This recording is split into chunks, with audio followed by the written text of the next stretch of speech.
हरे कृष्णा। सभी भक्तों का हार्दिक स्वागत है।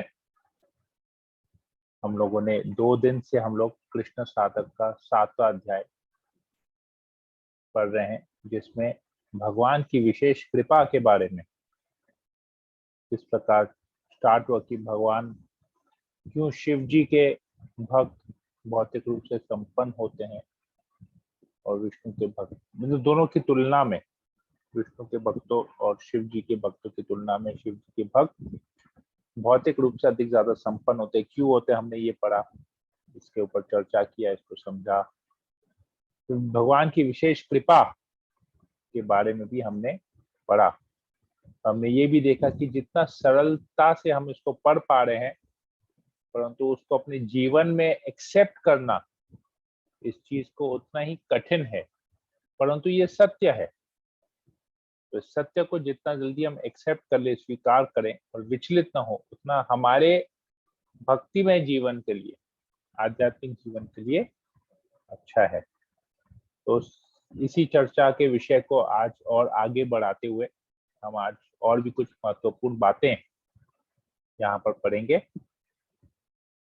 तो सबसे पहले हम लोग मंगलाचरण कर लेते हैं।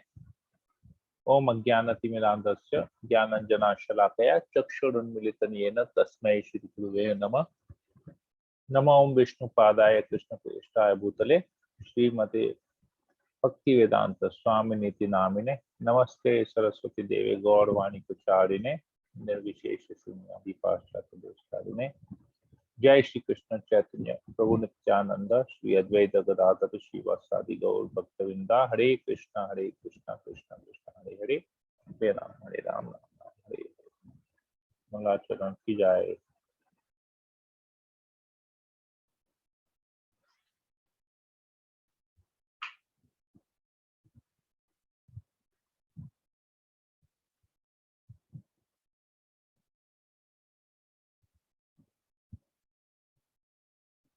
हरे कृष्णा।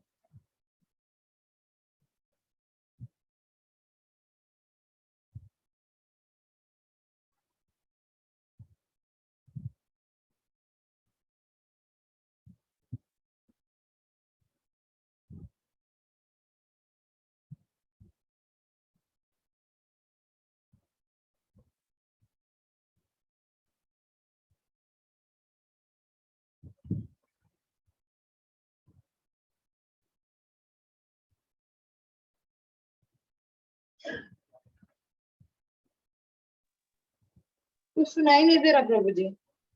मैं कुछ बोल नहीं रहा, इससे कुछ सुनाई नहीं दे रहा है। अभी बोलूंगा तो सुनाई देगा। हरे कृष्णा। तो यहाँ पर हम लोग इस संदर्भ में और आगे बढ़ते हैं। आज यहाँ कोई पढ़ लेगा, यहाँ से पेज नंबर 38 के अंतिम 2 पैराग्राफ। यहाँ से भगवान श्री कृष्ण ने राजा युधिष्ठिर से कहा। हरे कृष्णा।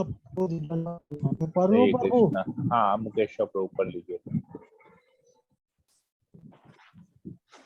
भगवान श्री कृष्ण ने राजा युधिष्ठिर से कहा, मेरा भक्त जीवन की किसी भी प्रतिकूल परिस्थिति से विचलित नहीं होता है। वह सदैव ही दृढ़ तथा एक निष्ठ रहता है। अतएव मैं स्वयं को उसे दे देता हूँ तथा मैं उस पर अनुग्रह करता हूँ, जिससे कि वह सर्वोच्च सफलता प्राप्त कर सके। परीक्षा में उत्तीर्ण हुए भक्त पर श्री भगवान जो दया करते हैं उसे ब्रह्म कहा जाता है। इससे संकेत मिलता है कि उस दया की महानता की तुलना केवल सर्वव्यापक महानता ब्रह्म से ही की जा सकती है। ब्रह्म का अर्थ है अनंत रूप से महान तथा अनंत रूप से प्रकाशित होने वाला। उस दया को भी परम कहते हैं, क्योंकि इस भौतिक जगत की तुलना में इसकी कोई तुलना नहीं होती है। इसे सूक्ष्म अर्थात अति सूक्ष्म भी कहा जाता है। एक परीक्षित भक्त पर भगवान की दया न केवल महान तथा अनंत रूप से उदार है, अपितु यह भक्त तथा भगवान के मध्य सर्वोत्कृष्ट प्रकार का दिव्य प्रेम भी है। ऐसी दया का वर्णन आगे चिन्ह मात्रम अर्थात पूर्ण रूपेण आध्यात्मिक कहकर भी किया गया है। मात्रमम शब्द का प्रयोग भौतिक गुणों के लेश मात्र से भी रहित पूर्ण आध्यात्मिकता का संकेत देता है। उस दया को सत्य भी कहते हैं, नित्य तथा अनंत कम भी कहते हैं। चर्चा करें अपने पूर्णतया शरणागत भक्त पर कृष्ण की कृपा की विशेषताएं बताएं। हरे कृष्णा प्रभु जी। हरे कृष्णा। बहुत बहुत धन्यवाद मुकेश प्रभु करने के लिए। तो भगवान कहते हैं, स्वयं यहाँ पर कह रहे हैं युधिष्ठिर महाराज को कि मैं अपने आप को सौंप देता हूँ, अपने भक्त को अपने आप को सौंप देता हूँ, स्वयं मैं स्वयं उसको दे देता हूँ। तो और ये उसकी सर्वोच्च सफलता है। अगर भगवान अपने आप को भक्त को सौंप दे रहे हैं तो ये भक्त के लिए सर्वोच्च सफलता है। तो इसकी तुलना नहीं की जा सकती है, किसी भी चीज से इसकी तुलना नहीं की जाती, क्योंकि कृष्ण अमूल्य है,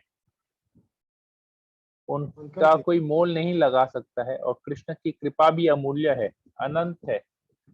तो उसकी कोई तुलना हम इस भौतिक जगत में सोच भी नहीं सकते हैं उसके बारे में कि कृष्ण क्योंकि अनंत है। तो जो अनंत है उसके बारे में हम कल्पना नहीं कर सकते, क्योंकि हमारा एक लिमिटेशन है, परंतु भगवान अनलिमिटेड। तो ये यहाँ पर हमको समझाया जा रहा है। थोड़ा सा और आगे पढ़ लेते हैं इसमें, और कोई पढ़ना चाहेगा?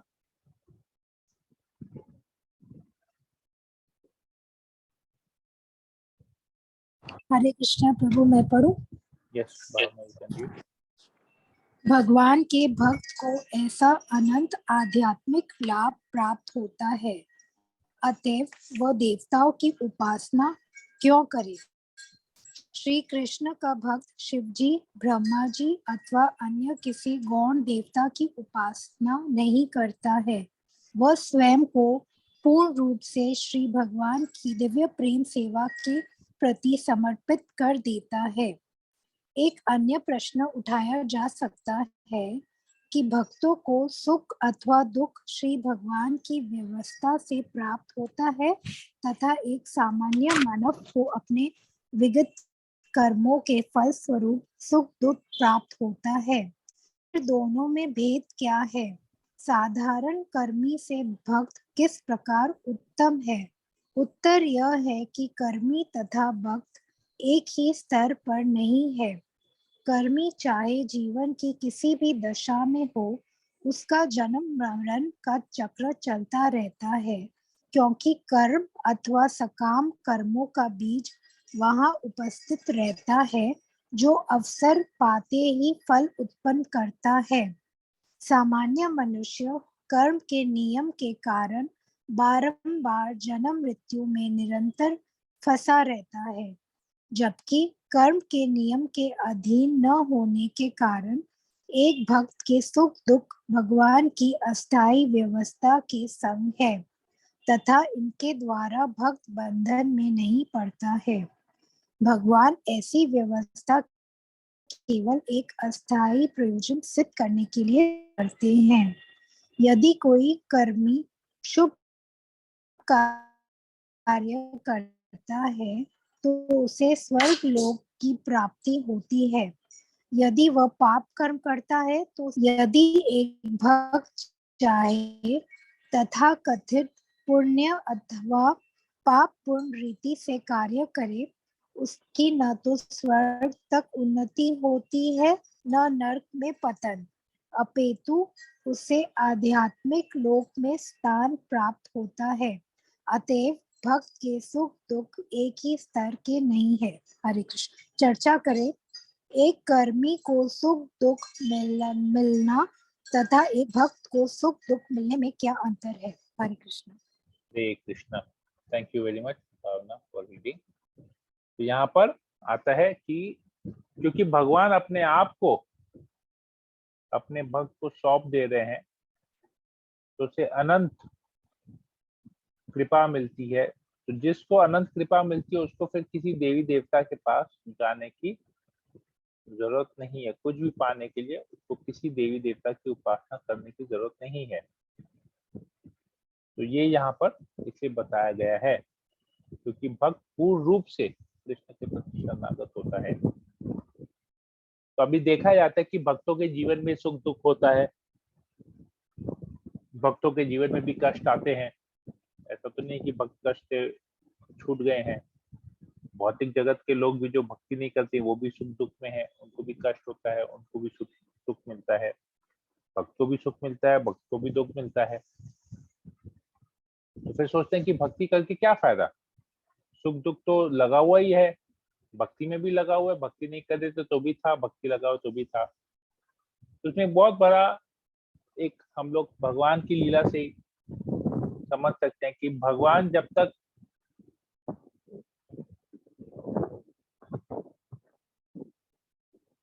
गोकुल वृंदावन में नहीं आए थे, कृष्ण का जब तक प्राकट्य नहीं हुआ था इस जगत में, तब तक वहां पर किसी भी प्रकार की कोई तकलीफ नहीं थी। जैसे ही कृष्ण का प्राकट्य हुआ तो गोकुल में और वृंदावन में अनेक प्रकार के असुर आने लगे, नाना प्रकार के असुर आने लगे, वहां पर आके वृंदावन ब्रजवासियों को परेशान करने लगे। जबकि ब्रजवासी तो शुद्ध भक्त हैं, तो उनको कैसे कोई परेशान कर सकता है, ये समझने की बात है। तो ये जो परेशानी है ये भगवान के ऊपर और दृढ़ विश्वास, भगवान के रूप प्रति और शरणागति लाने के लिए ये होता है। भगवान स्वयं रक्षा करते हैं, भगवान केवल हमको टेस्ट करते हैं बीच बीच में, परंतु भगवान स्वयं हमारी सिचुएशन में रक्षा करते हैं। जिस प्रकार व्रजवासियों को हर बार भगवान ने रक्षा की, हर एक असुर से उनकी रक्षा की, ऐसे भगवान हमारे जीवन में हमेशा उनको रक्षा प्रदान करते हैं।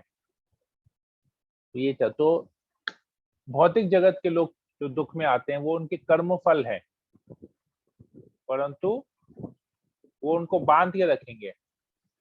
ज्यादा सुख मिलेगा, ज्यादा पुण्य करेंगे, ऊपर के लोकों में जाएंगे, पाप करेंगे, नीचे के लोकों में जाएंगे। परंतु भक्त जो है वो इस पाप और पुण्य से छूटा हुआ है, क्योंकि वो हर एक कार्य भगवान की भक्ति के लिए कर रहा है। परंतु उसके जीवन में सुख दुख आते हैं, क्योंकि उसके पूर्व जन्म के कर्म ऐसे हैं, भक्ति में आने से पहले जो उसके कर्म है उसका फल उसको भुगतना पड़ता है। परंतु ये भी भगवान गारंटी देते हैं कि उसका बहुत हद तक भगवान उसके पाप कर्मों को क्षमा कर देते हैं, पाप पुण्य दोनों को खत्म कर देते हैं।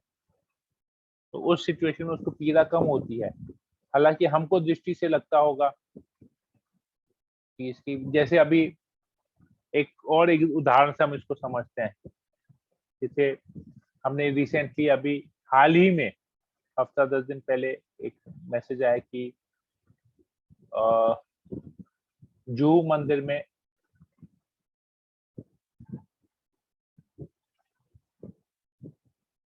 एक यंग ब्रह्मचारी की डेथ हो गई। उसको करंट लगा, इलेक्ट्रिक शॉक लगा और उसकी डेथ हो गई। वहां पर यंग था, शायद 22-23 साल का था। तो कोई ये सोच सकता है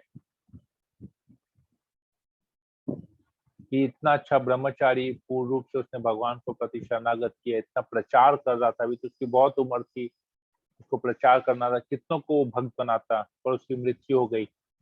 ऐसा कैसे हुआ? तो ये समझना चाहिए कि जैसे गीता में भी बताया गया, हमारा जितना भक्ति, हम अपने पिछले जन्म में जितना भक्ति करते हैं, नेक्स्ट जन्म हमारा वहीं से स्टार्ट होता है। बेसिकली जितना बाकी होता है उतना करने के लिए हमारा जन्म होता है, उतनी भक्ति करने के लिए। हम अब जितना जल्दी अपने भक्ति को कंप्लीट करें उतना जल्दी हम चले जाएंगे इस जगत को छोड़ के। तो समझिए उस ब्रह्मचारी का भी ऐसे ही था, उसकी थोड़ी बहुत जो बाकी थी भक्ति करना, वो उस भक्ति में कर लिया, अब उसका कार्य कंप्लीट हो गया, तो भगवान ने उसको अपने पास बुला दिया, उतनी छोटी उम्र में उसको अपने पास बुला दिया। ये इसी प्रकार है, अगर इसको और भौतिक, क्योंकि हमारी भौतिक बुद्धि है, अगर और भौतिक तरीके से समझना है तो एक क्रिकेट मैच, जैसे अभी आईपीएल का सीजन चल रहा है, तो अभी मान लीजिए पहले टीम जिसने बैटिंग की उसने 20 ओवर में 180 रन बनाए। अब जो सेकंड टीम है जो बैटिंग करने की, उसको 20 ओवर में 181 चाहिए। 181 चाहिए तो अभी क्या हुआ, उन्होंने 170 बना दिया विदाउट लॉस 15 ओवर में। तो अभी जीतने के लिए कितना चाहिए, 5 ओवर में जो है 11 रन चाहिए। अभी नया बल्लेबाज आया, 170 में उनका पहला विकेट गिरा। अब नया बल्लेबाज आया, 5 ओवर 11 रन और 1 विकेट। अब वो बल्लेबाज सेंचुरी मारने के योग्य है, 5 ओवर तक भी वो बैटिंग कर सकता है, लेकिन वो आया, पहले बॉल में छक्का मारा, दूसरे बॉल में छक्का मारा, मैच खत्म और वापस चले गया। तो क्या हुआ, उसको क्या कहेंगे, अरे बेवकूफ है, 5 ओवर था, 5 ओवर तक बैटिंग करना चाहिए था, आराम से रन बनाना चाहिए था, इतना हड़बड़ी क्या था, ऐसा बोलेंगे? या बोलेंगे देखो आया, अच्छा हुआ, ऐसे ही जीतना था, फटाफट मार दिया, 2 छक्का मार दिया, एंटरटेनमेंट भी हो गया और बढ़िया से जल्दी जीत गए, चलो अभी हम लोग घर जाते हैं, हम लोग को गाड़ी भी मिल जाएगी, हमारा समय भी बच गया।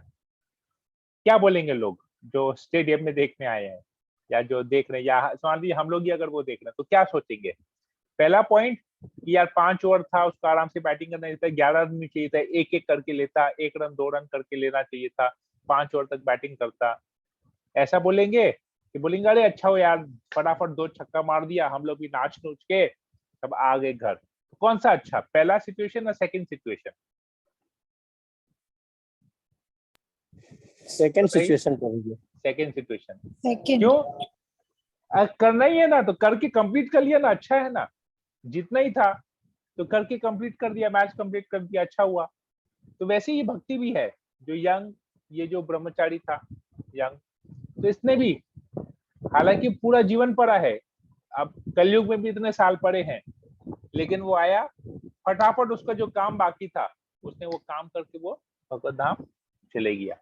तो ये हमको समझना चाहिए, भगवान का जो कैलकुलेशन है, भगवान का कैलकुलेशन परफेक्ट होता है, उसमें हम किसी भी तरह का त्रुटि नहीं निकाल सकते, क्योंकि हम स्वयं बद्ध जीव है, हम त्रुटियों से भरे हुए हैं, तो हम कैसे भगवान के कार्य को परफेक्टली समझ पाएंगे? हाँ, भगवान सब कुछ के भले के लिए करते हैं, भगवान का कैलकुलेशन परफेक्ट है, अगर ये हम सोचेंगे तो हमें परफेक्शन आएगा, बाकी ऐसा क्यों हुआ, वैसा क्यों हुआ, वो सोचेंगे तो गड़बड़ हो जाएगी। ये चीज है यहाँ पर। तो किसी भक्त के जीवन में जो सुख दुख आता है, हमको ये कभी सोचना नहीं चाहिए कि भक्ति कर रहे फिर भी उसके जीवन में सब दुख क्यों है। ठीक है, भगवान की विशेष कृपा है उसके ऊपर में कि भगवान इसी जन्म में, उसके हो सकता है पिछले जन्मों के बहुत सारे ऐसे कर्म हो जिसको उसको बहुत कुछ मिलना हो, परंतु भगवान क्योंकि वो भक्ति कर रहा है, तो भगवान जल्दी से उसका इसी जन्म में काट कूट के नक्की कर देते हैं, ताकि अब वो दोबारा इस भौतिक जगत में उसका जन्म नहीं हो और भगवत धाम चले जाएगा। तो ये हमको हमेशा समझना चाहिए।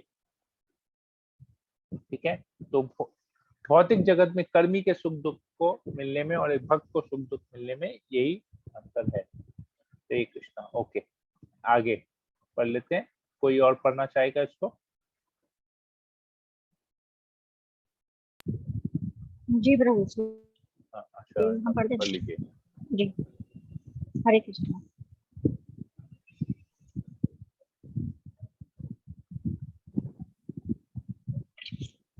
इस बात की पुष्टि अजामिल के मोक्ष के संबंध में अपने एक सेवक से यमराज के कथन से भी होती है। यमराज ने अपने पार्षदों को परामर्श दिया कि जिन लोगों ने भगवान का पवित्र नाम नहीं लिया है तथा भगवान के रूप गुण तथा लीलाओं का स्मरण नहीं किया है, यमदूत को उनके समीप जाना चाहिए।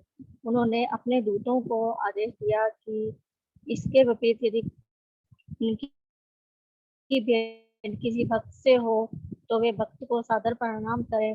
अतः इस भौतिक जगत में किसी भक्त की प्रगति अथवा उद्योगति होने का प्रश्न ही नहीं उठता है। जैसे कि माता द्वारा दिए गए दंड तथा एक शत्रु के द्वारा दिए गए दंड के बीच विशाल अंतर होता है, उसी भांति एक भक्त की दुखी अवस्था तथा एक सामान्य कर्मी की दुखी अवस्था एक समान नहीं होती। चर्चा करें। यमराज ने अपने सेवक आपने सेवक यमदूतों को क्या परामर्श दिया?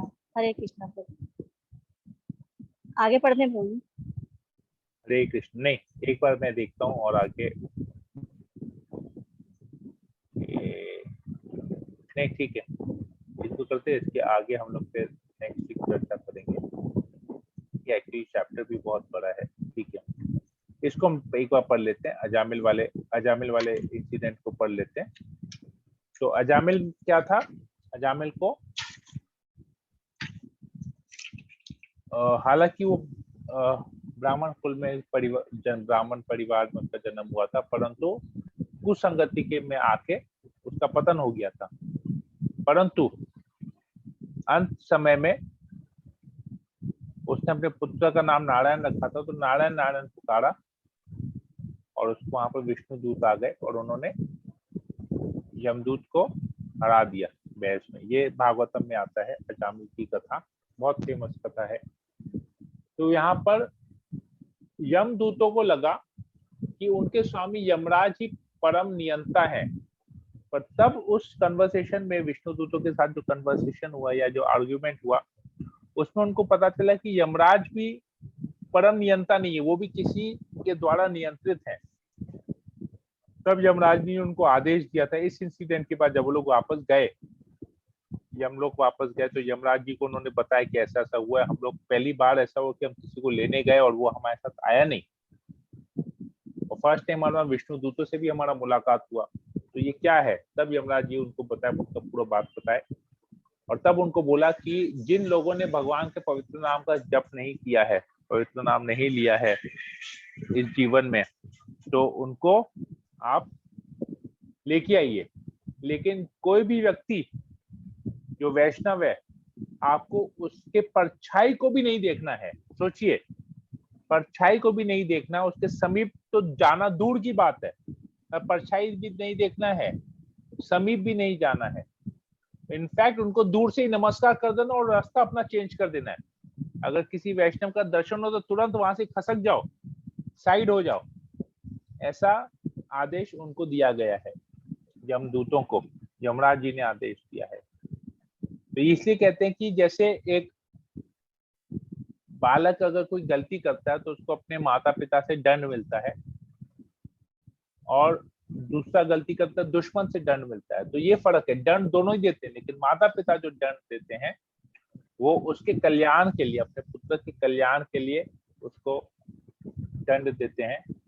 और जो शत्रु अगर दंड देता है या कोई बाहर का व्यक्ति दंड देता है, तो उससे बदला लेने के लिए, उसको हानि पहुंचाने के लिए, उसका विनाश करने के लिए उसको दंड देता है।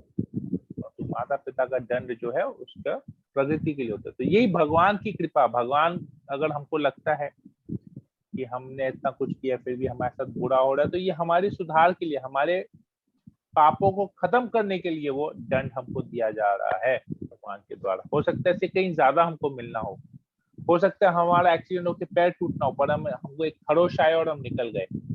तो ये बहुत है, इसमें हमको दृढ़ विश्वास होना चाहिए, ठीक है। तो ये यमराज ने अपने सेवक यमदूतों को यही परामर्श दिया कि विष्णु के भक्तों के सामने मत जाना, उनके समीप मत जाना, उनकी परछाई से भी दूर रहना, और अगर तुम उनको कहीं पर देख लो तो उनको विनम्रता पूर्वक दंडवत प्रणाम करना। ये चीज हमको आदेश दिया गया। तो कितना जरूरी है भक्ति करना, हमको यहाँ पर इस से पता चलता है। भागवतम के अजामिल की लीला से, अजामिल की कथा से पता चलता है कि एक वैष्णव बनना कितना जरूरी है हमारे जीवन में। वैष्णव बनना बहुत बहुत जरूरी है। हरे कृष्णा। तो हम लोग इसको यहीं पर आज चर्चा के विषय को यहीं विराम देते हैं। हम लोग फिर इसको आगे मंडे को कंटिन्यू करेंगे। तो अगर किसी को कोई प्रश्न हो तो यहाँ पर हम लोग, या कोई कमेंट हो तो मैं यहाँ 5 मिनट समय मैं इसको ले सकता हूँ। हरे कृष्णा। कोई प्रश्न या कोई कमेंट हो तो कर सकते हैं। अंजू मित्तल माता जी, भावना, यू हैव एनी क्वेश्चंस? नहीं प्रभु जी। आशा रानी माता जी, आपको कोई प्रश्न है? नहीं प्रभु जी, क्लियर है। लीलावती मोहिनी माता जी, राजू प्रभु, क्लियर है। मुकेश प्रभु, क्लियर है प्रभु जी। अंजू माता जी, राखी जायसवाल, राखी सिंह। तो सुलेखा माता जी, नहीं। सुनीता माता जी। हरि बोल माता, हरि बोल प्रभु जी। Clear. Bhavna, you have to ask? प्रभु मेरे को ये चैप्टर क्लियर है, पर मेरे को कुंती महारानी के ऊपर एक प्रश्न था। ओके, ठीक है, पूछ लो। Take that question. जैसे द्रौपदी जी का level of surrendering we saw वस्त्रहरण के टाइम में कैसे वो सरेंडर करती थी। अर्जुन का लेवल हम लोग ने देखा, भगवत गीता का ज्ञान उनको भगवान ने दिया। तो कुंती महारानी का क्या लेवल था सरेंडरिंग का? वो मतलब जो लास्ट कथा में आपने बोला कि वो एकदम उनको ज्ञात था कि भगवान के बिना कुछ नहीं हो सकता है, तो इसका कोई एग्जांपल है? कुंती महारानी को पता है कि कृष्ण भगवान है। हाँ, माने कुंती महारानी को कोई ऐसा प्रूव करने का जरूरत नहीं था कृष्ण को, कि कृष्ण ने ऐसा कुछ प्रूव नहीं किया कि कुंती महारानी knew that he is Krishna God. अच्छा। अर्जुन को था कि कृष्ण उसका मित्र है। ये तो जब अर्जुन को गीता का ज्ञान दिया, अपना विश्व रूप दिखाया, तब जाके अर्जुन को पता चला कि ये भगवान है। और द्रौपदी का सरेंडर कैसे हुआ? जब द्रौपदी का चीरहरण हो रहा था तो पांडवों में से किसी ने उसकी रक्षा नहीं की जी। अब वो द्रौपदी पहले अपने आप को बचाने का प्रयास कर रही थी। जब दुशासन उसको उसके केश से घसीट के लेके आ रहा था, तो उसने युधिष्ठिर महाराज को बोला और सारे मतलब 5 पांडवों को बोला, फिर उसने धृतराष्ट्र को बोला, उसने भीष्म पितामह को बोला, उसने द्रोणाचार्य को बोला, क्योंकि सब लोग वहां उपस्थित थे। तो किसी ने उनकी सहायता नहीं की। फिर उसने अपने आप को बचाना चाहा, फिर भी वो बचा नहीं पाई। फिर अंत में जाकर उसने कृष्ण को स्मरण किया, तो कृष्ण उसको बचाने आ गए। माने उसके लिए उसके जीवन में भी एक ऐसा परिस्थिति आया वेयर अल्टीमेटली उसके पास कोई शेल्टर नहीं था, कृष्ण ही उसके शेल्टर थे। लेकिन कुंती महारानी को शुरू से ही पता था कि कृष्ण भगवान है। ठीक है, तो कुंती महारानी का लेवल इनसे बहुत हाई है। देखा जाए तो बहुत हाई है कुंती महारानी का लेवल। तो इसलिए कुंती महारानी कृष्ण को तुम बोल के संबोधित ही नहीं कर रही थी। हर एक श्लोक में देखेंगे उसको भगवान कह के, ईश्वर करके, भगवान कह के संबोधित कर रही है। जी प्रभु जी। तो ये इसी से ही पता चल जाता है। और अर्जुन जब विराट रूप दिखाते तो अर्जुन बोलता है कृष्ण को कि मैंने कितना बड़ा गलती किया, मैं तुम्हारे साथ मजाक करता था, तुम्हारे साथ खेलता था, तुमको तुम करके बुलाता था। अब मुझे ये सब रियलाइज हो रहा है कि मुझे ऐसा नहीं करना चाहिए था। I didn't know that you are god. ये अर्जुन का रियलाइजेशन होता है। ठीक है, तो ये लेवल अलग अलग लेवल है। पर सी कृष्ण कितने कृपालु हैं, जो जिस भाव में था कृष्ण उसी के साथ वैसे ही रेसिप्रोकेट कर रहे हैं। This is what Krishna says in Bhagavad Gita, ये यथा माम प्रपद्यन्ते ताम तेव भजामि अहम। जो जिस प्रकार से मुझे भजता है, मैं उसी प्रकार से उसे रेसिप्रोकेट करता हूँ। तो कृष्ण कहते हैं, तो इट इज वेरी सिंपल। अभी हमारा हमको डिपेंड करता है कि हम कृष्ण के प्रति किस प्रकार से शरणागत होते हैं, या हम कृष्ण के साथ किस प्रकार का डीलिंग्स करना चाहते हैं। तो कृष्ण उसी प्रकार से हमसे रेसिप्रोकेट करेंगे, सेम रिटर्न हमको देंगे। जैसे अभी अगर हम आईने के सामने खड़े हैं, तो जो हमारे चेहरे का मेकअप है या जैसा हम दिखते हैं, आईना हमको वही दिखाएगा ना। आईना हमको बदसूरत नहीं बनाएगा, आईना हमको खूबसूरत भी नहीं बनाएगा। लेकिन उसी चेहरे पे अगर हम अच्छी तरह से पाउडर वाउडर लगा देते हैं और गोरे दिखते हैं, तो आईना हमको गोरा दिखाएगा।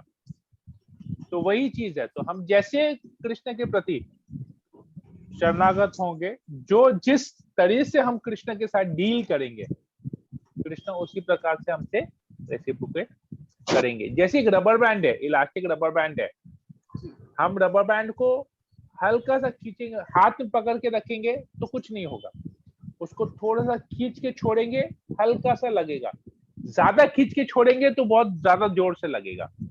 वैसे ही हम कृष्ण के साथ जितना प्रेम से रहेंगे, हम उतना कंफर्ट रहेंगे। कृष्ण के जितने हम एंटी जाएंगे, हमारे जीवन में उतना प्रॉब्लम आएगा। जैसे रबर बैंड को जितना स्ट्रेच करेंगे, और छोड़ेंगे हमको उतना जोर से लगेगा। ज्यादा स्ट्रेच करेंगे तो वो बैक फायर करेगा, और ज्यादा स्ट्रेच करेंगे तो रबर बैंड टूट के भी बैक फायर करेगा। दोनों ही केस में हमको लगेगा। तो हम कृष्ण के साथ अगर संबंध नहीं जोड़ते हैं, अगर हम कृष्ण के साथ संबंध नहीं जोड़ते हैं, दूरी बनाए रखते हैं, तो हमारे जीवन में उतने प्रॉब्लम्स आएंगे। और अगर कृष्ण के साथ पूर्ण रूप से नास्तिक बन जाते हैं, एकदम संबंध तोड़ते कृष्ण को गाली देते हैं, तो भी हमारे जीवन के लिए वो खराब है, हानि पहुंचाएगा। जैसे रबर बैंड स्ट्रेच करके छोड़ेंगे या रबर बैंड टूट के छूटेगा, दोनों ही केस में हमारे हाथ में लगेगा।